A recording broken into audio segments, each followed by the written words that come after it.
Hello everyone. Thought I would do something different. Thought I would do some of my liveries that I have made over the years. It's one of my favorite things to do with the Gran Turismo game is to make liveries. And this one is about retro liveries, actual liveries. Starting off with my favorite driver of all time, Mario Andretti. This would be from the 80s and 90s. He was driving the Kmart vehicle. This vehicle was driven by Mario, Michael, and I believe Nigel Mansell also drove one of these liveried vehicles when he retired from Formula One. It's one of my favorite cars, one of my favorite drivers of all time. And I thought I would put it on an oval where it lived most of its life at the Indianapolis Motor Speedway. So yeah, I love that car, love that livery.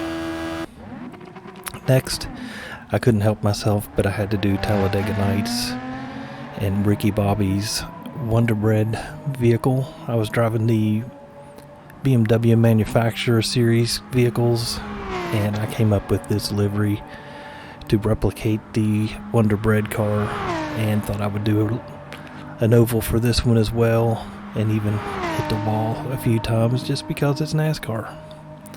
But yep, shake and bake, baby. One of my favorite liveries that I've done over the years.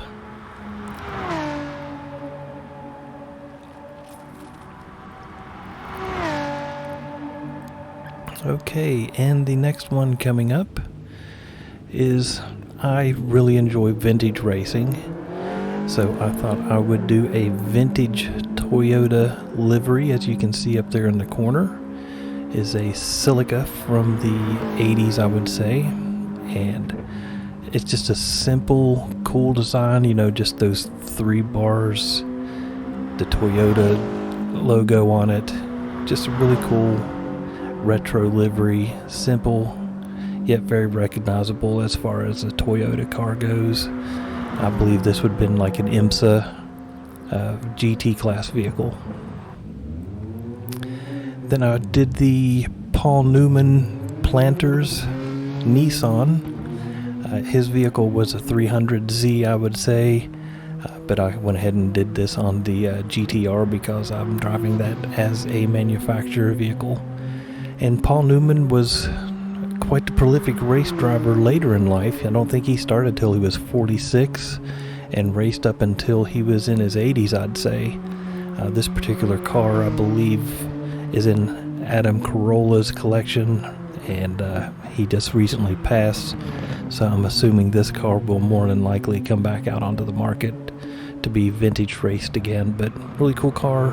I've been using that one fairly recently. Next up is the Ray Hall BMW. I was sitting there watching the Daytona 24-hour race. I believe this was probably 2000 year, and saw this vehicle. I was driving the BMWs at the time, so I decided I'd go ahead and recreate the Daytona winning BMW.